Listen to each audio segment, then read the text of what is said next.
Trevor was feeling glum. Summer had come and gone, and he had much less work to do. There were no fairs to attend or children to give rides to. All he could do was watch the leaves changing color and falling from the trees. It came as a surprise when, one morning, Jem Cole came strolling towards his shed. "Morning, Trevor." He smiled. "How about we get you ready for work?" Trevor was excited. "A job for me?" he asked. "They need you down at the lumberyard," Jem explained. "One of the machines has broken down, so you're going to help saw wood."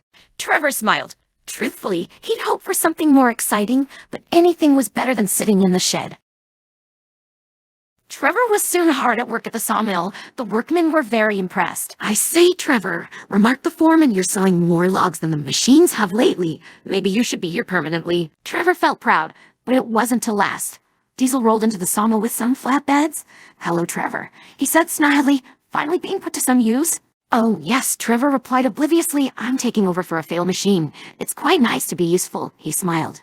Diesel snickered. "They only called on you because their usual machine failed. As soon as it's fixed, you'll go straight back to that lonely shed of yours." Trevor's face fell. "It's too bad you're so old-fashioned," Diesel continued. "A modern engine like me is always in demand." At that moment, Bill and Ben steamed by with a goods train. They'd heard everything and were furious.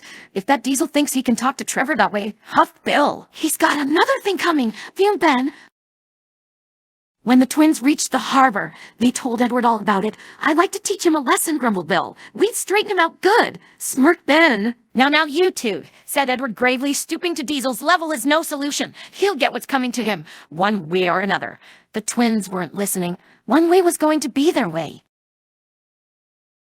Later, the twins were bringing goods from the harbor to the big station. As they passed through the forest, they spotted Diesel heading the other way with more flatbeds. Their chance had come. "Wait for it," whispered Bill. "Now," squeaked Ben. Together, they hissed steam at Diesel as he passed. Lost in the thick smoke, Diesel couldn't see, nor could his driver. Suddenly, crash. When the smoke cleared, Diesel found himself straddling the rails. His driver got down to inspect. "That's torn it," he sighed. "We've run over some points that weren't set properly. I'll have to go phone for a crane." Diesel was most annoyed. Soon, his driver returned with bad news. One of the express coaches derailed in the yard. "It's taking every crane they have to put things right. I'm sorry, Diesel, but you're stuck for a while." Diesel was cross.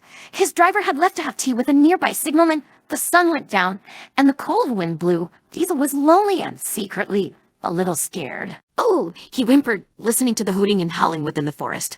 Just then, he heard another noise, a slow chuffing, which seemed to be getting closer. Diesel couldn't bear it. "Oh, dear!" he cried, shutting his eyes. "I'm not a deer," came a voice. "I'm a traction engine." Diesel opened his eyes. It was Trevor. "The signalman told us you were stranded, so we've come to put things right."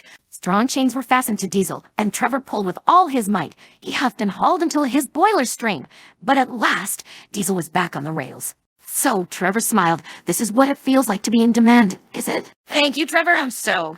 Diesel struggled before smiling deviously. "So glad to be back on the rails." Trevor chuckled knowingly.